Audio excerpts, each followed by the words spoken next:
But if you're going to be in the covenant was cut not with a Roman-rooted Gentile church. The covenant is cut with the house of Israel and the house of Yehudah. Hallelujah. So you have to be grafted in. And Shaul writes all about that. If anyone has an ear, let him hear. That's what we say to those of you who are watching by video. If you have an ear, then hear this message. If you have a heart to hear what Yah is saying through these words. Believe upon Yeshua. Receive the circumcision of the heart. Receive the want to heart and the power to be obedient, be set apart, and obey the Bible. Love Yah the way Yah wants to be loved through obedience, and do exactly what Yeshua said. Endure to the end, and you shall be saved. Hallelujah. Notice in verse 10, he who brings into captivity shall go into captivity.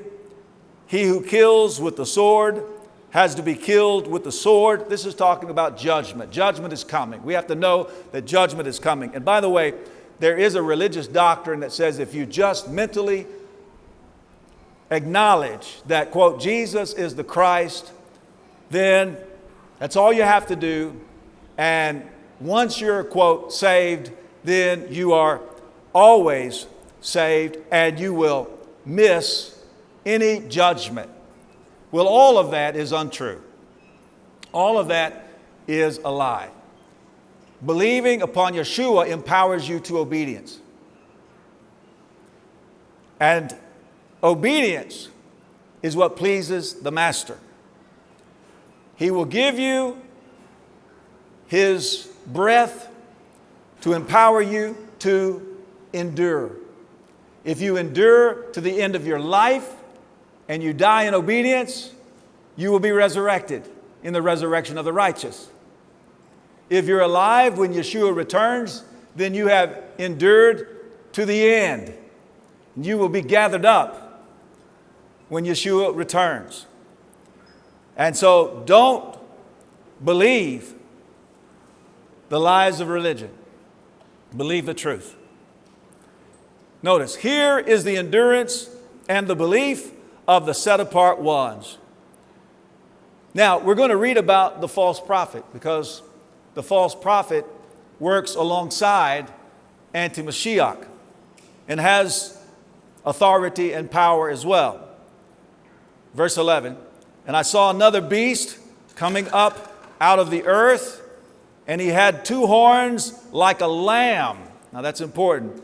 He looks like a lamb and spoke like a dragon. Now what image does that bring to your mind? That he looks like a lamb. He looks peaceful like a lamb. He's beautiful and calm like a little lamb when you look at him. But when you listen to him, he speaks like a dragon. So the false prophet could very well be a religious person with great influence who looks like a lamb. He seems to be a man of belief. He seems to be a man of peace. But when he speaks like a dragon. And he's going to speak blasphemies as well. Verse 12. And he exercises all the authority of the first beast in his presence. So he exercises the same authority that was given by Hasatan to anti-Mashiach. He exercises that same authority in the presence of anti-Mashiach. Notice, and causes the earth and those who dwell in it to worship the first beast. Notice, whose deadly wound was healed.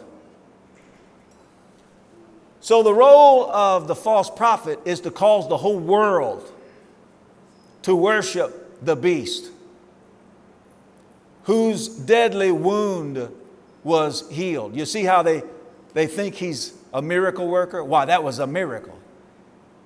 He's invincible. They might even say he must be a deity.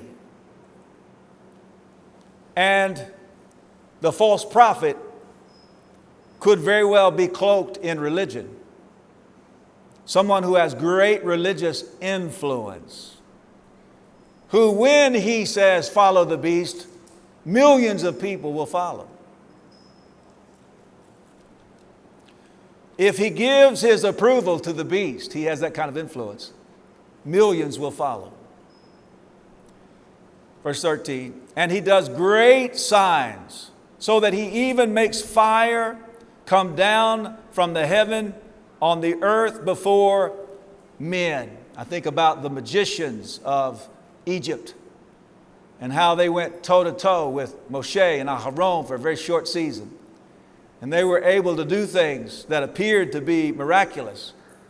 It appeared that they could do the same miracles as Moshe and Aharon, but they were signs of deception.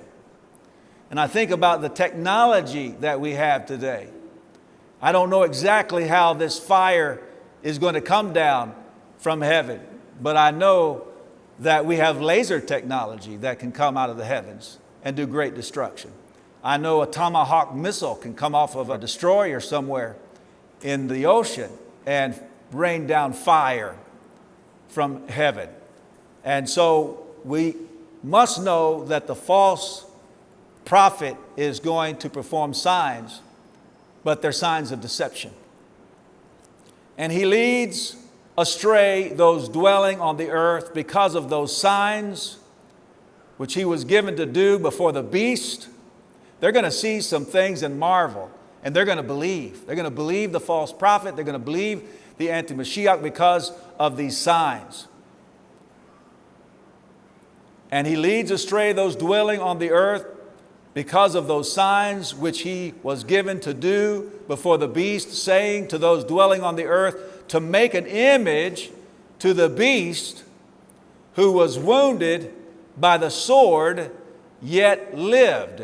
You see, this has been mentioned now several times, this mortal wound that he survived, the fact that they marvel at him because his wound was healed, and they're going to make an image to the beast who was wounded by the sword, yet lived.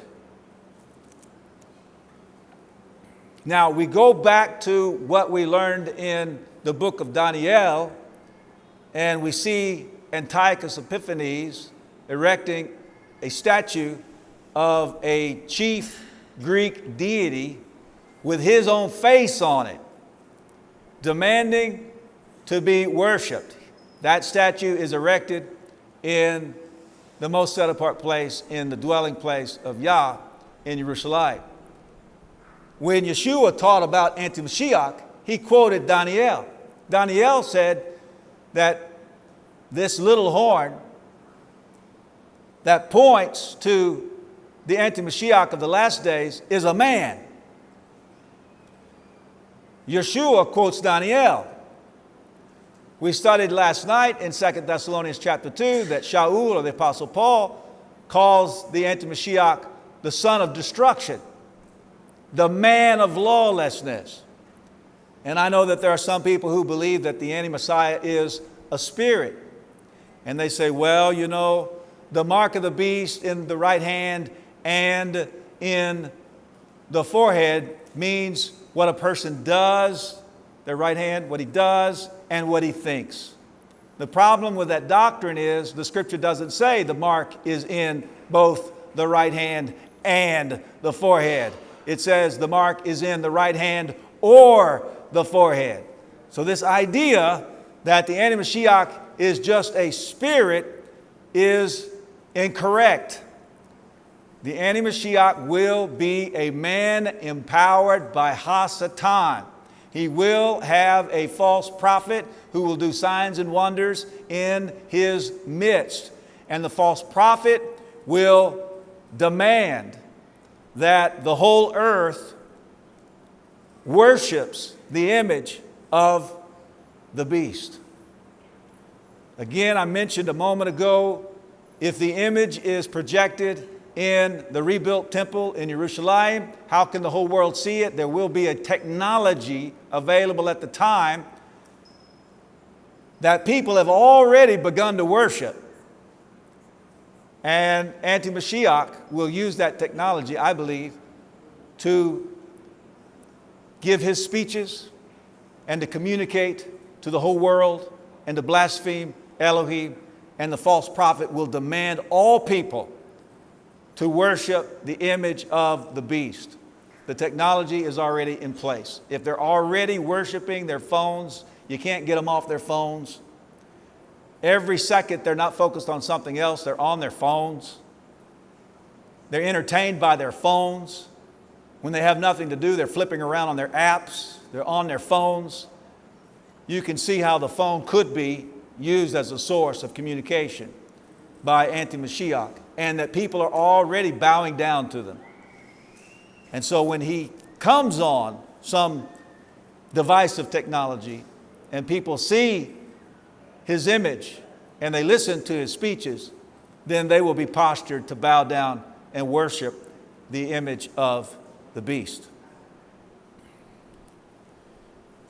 All right, we are at verse 15. And there was given to him to give spirit to the image of the beast. In other words, the image is going to look like it's alive. Well, when you watch a video, doesn't the video look like the person's alive? And there was given to him to give spirit to the image of the beast, that the image of the beast should both speak, notice, and cause to be killed as many as would not worship the image of the beast. I don't know exactly the technology that's going to be used, but I know that we already have laser technology and there are other technologies out there that could fulfill this prophecy.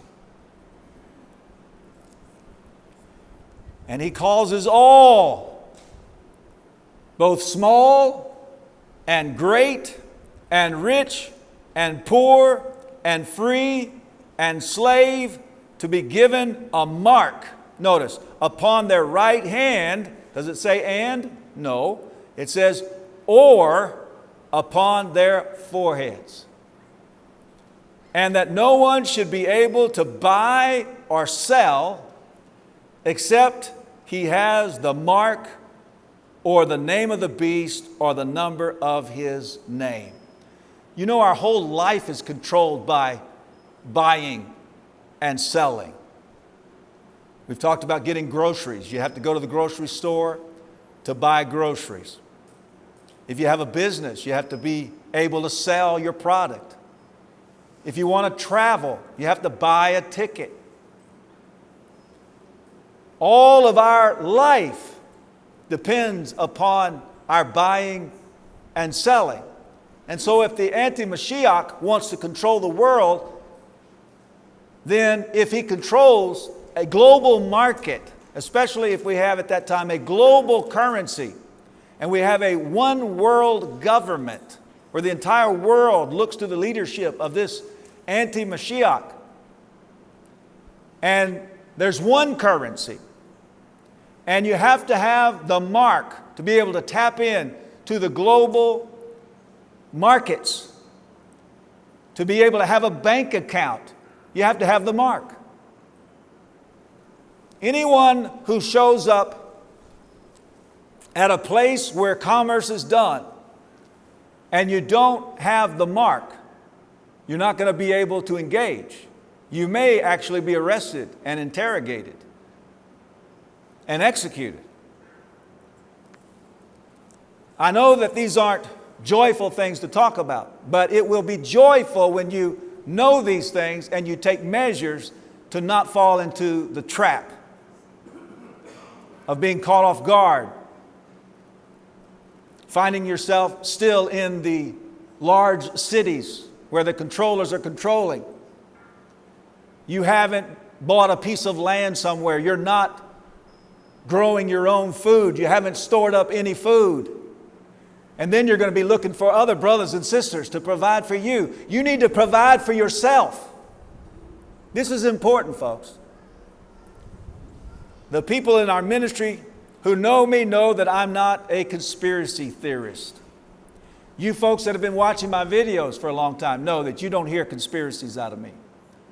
What I've been doing is meditating upon these scriptures. I'm looking at the technology that already exists, and I'm beginning to see the possibilities of things. And I feel like I've been raised up by the Father and empowered by His breath to warn people of what's to come. And those who heed the message will be prepared.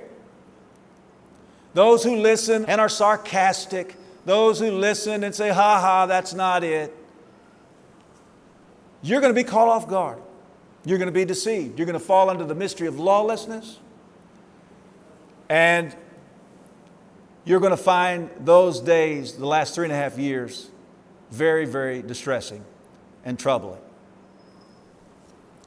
And I believe many who profess to be believers are going to take the mark simply because they want to feed their families. All right. Verse 18, here is the wisdom.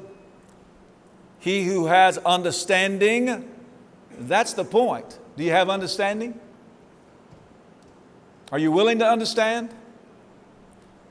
He who has understanding, let him calculate the number of the beast, for it is the number of a man, and his number is 666. All right, I want to spend some time over in Revelation 14, and we're going to pick up with verse 9. Notice what it says here. And a third messenger followed them, saying with a loud voice, if anyone worships the beast and his image. So the image is going to be made available to all people. If anyone worships the beast, the word worship means worthship. In other words, to give value to. A lot of times we think it's bowing down, and all of that. It's to value what the beast is doing. To believe the beast is doing something beneficial, something that's serving the people, giving value to the beast. In other words, being sold into the deception, to think the deception is the truth. And what the beast is doing is right. And some people may believe that the anti-Mashiach is actually the Mashiach. That's what it means to worship the beast. If anyone worships the beast and his image and receives his mark upon his forehead or upon his hand, another place says right hand, he also shall drink of the wine of the wrath of Elohim. Now there's a passage that says we're not reserved for wrath, the wrath of Elohim. Elohim is not going to pour out His wrath upon His chosen people.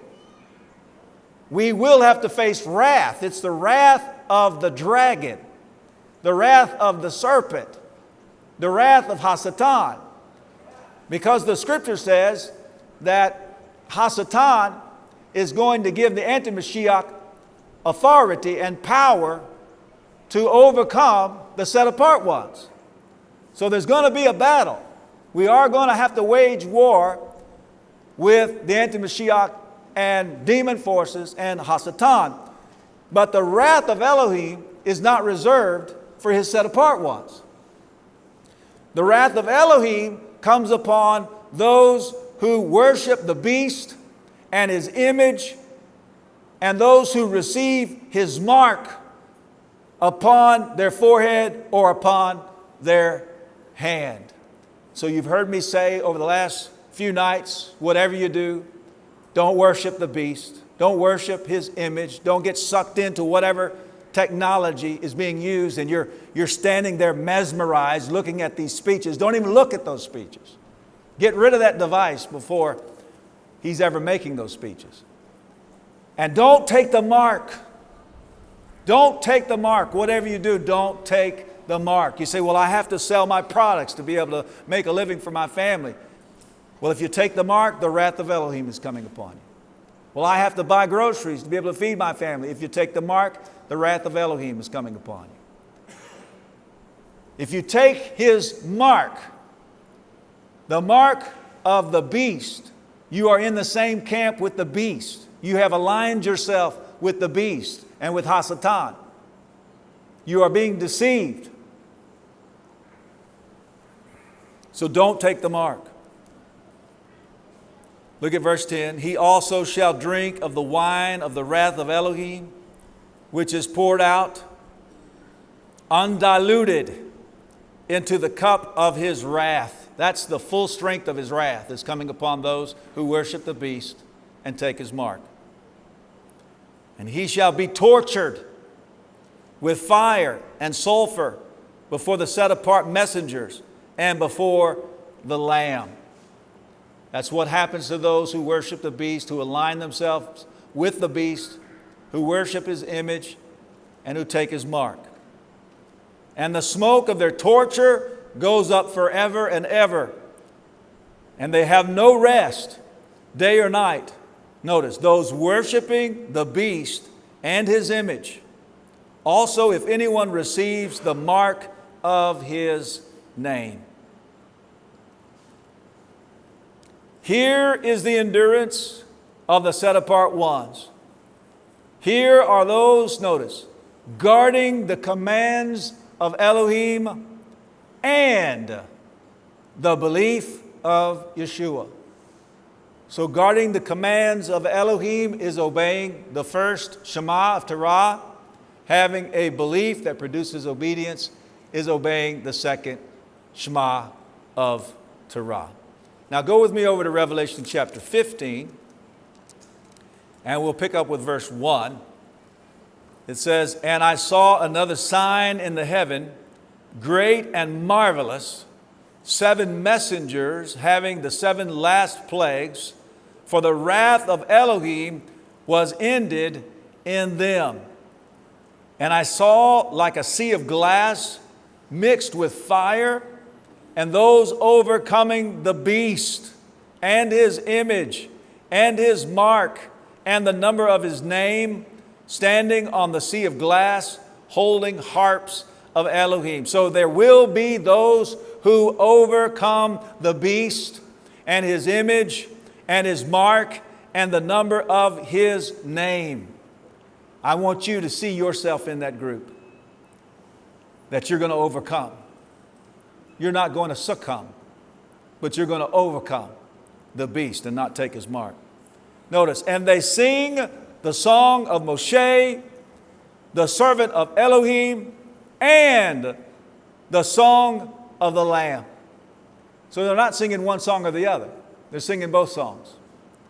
They're singing the song of Moshe, the servant of Elohim, and we have a teaching on this, and the song of the Lamb, saying, "Great and marvelous are your works, Yah El Shaddai. Righteous and true are your ways, O sovereign of the set apart ones.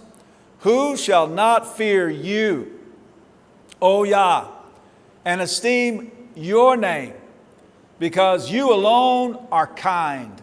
Notice, "Because all nations shall come and worship before you, for your righteousnesses have been made manifest." And so there will be a remnant of all the nations who will gather to worship before Yah. We're talking about overcomers.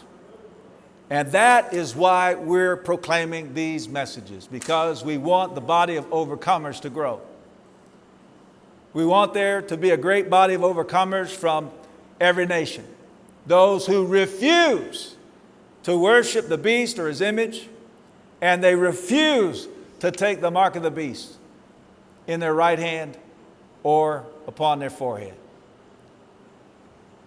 Let's look at Revelation chapter 20 and verse 4.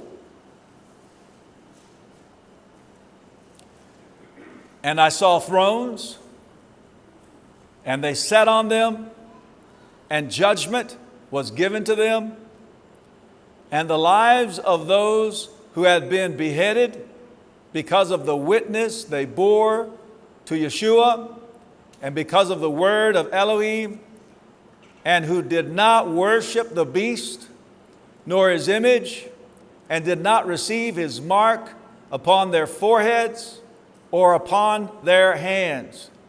And they lived and reigned with Messiah for 1,000 years. And so we will have to resist. We will have to be prepared. We will go through distressing times. Some of us may be called to lay down our lives for the sake of the reign, but our reward is great. We will rule and reign with Mashiach for 1,000 years of shalom on the earth. The alternative is to take the mark, maybe to feed your family, maybe to sell your goods, your products, to keep some idea of a normal life going forward. And yet the wrath of Elohim will be poured out, and you will suffer torture before the messengers and before the Lamb. I know what camp I'm committed to be in. I'm going to follow Yeshua. When He called me, and when He called you, when He called His early followers, what did He say? Follow me. Follow me. Why would we follow Him? He's the only one who made it to the right hand. He not only knows the way, He is the way, the truth, and the life. No one comes unto the Father except by Him. All right, our final few verses out of Revelation 19. And we're going to read verses 19 through 21. It says in verse 19, "And I saw the beast and the sovereigns of the earth and their armies." You remember when I spoke of the anti-Mashiach bringing together a multinational military force to wage war against Israel because they refuse to worship the beast and his image that had been placed in the rebuilt temple? Let's read these verses. "And I saw the beast and the sovereigns of the earth and their armies gathered together to fight him who sat on the horse," speaking of Yeshua, "and his army. And the beast was seized." When Yeshua comes back, we're going to talk about this more tonight and how He deals with the house of Yehudah. It's marvelous. What we're going to talk about tomorrow night. But Yeshua is going to return, and they will look upon Him who they pierced. So anti-Mashiach is going to wage war against Israel. Just before they're utterly destroyed, Yeshua is going to return. They're going to see Him, the one they pierced, and they will mourn for Him as one who mourns for an only son. And the scripture says a spirit of favor and supplication will be poured out upon them, and they will cry out, "Blessed is he who comes in the name of Yah," because Yeshua, before He went to the tree and died in our place and was resurrected and ascended, He told the Yehudim, "You will not see me again until you cry out, 'Blessed is he who comes in the name of Yah.'" Hallelujah. At that time, the anti-Mashiach will be seized along with his false prophet, and they will be thrown into the lake of fire. The armies of the nations who have come against Israel will be destroyed, and Yeshua will establish His reign. It says, "And the beast was seized, and with him the false prophet who worked signs in his presence, by which he, the false prophet, led astray those who received the mark of the beast and those who worshiped his image. The two were thrown alive into the lake of fire burning with sulfur, and the rest were killed with the sword which comes from the mouth of him who sat on the horse." That's speaking of Yeshua. "And all the birds were filled with their flesh."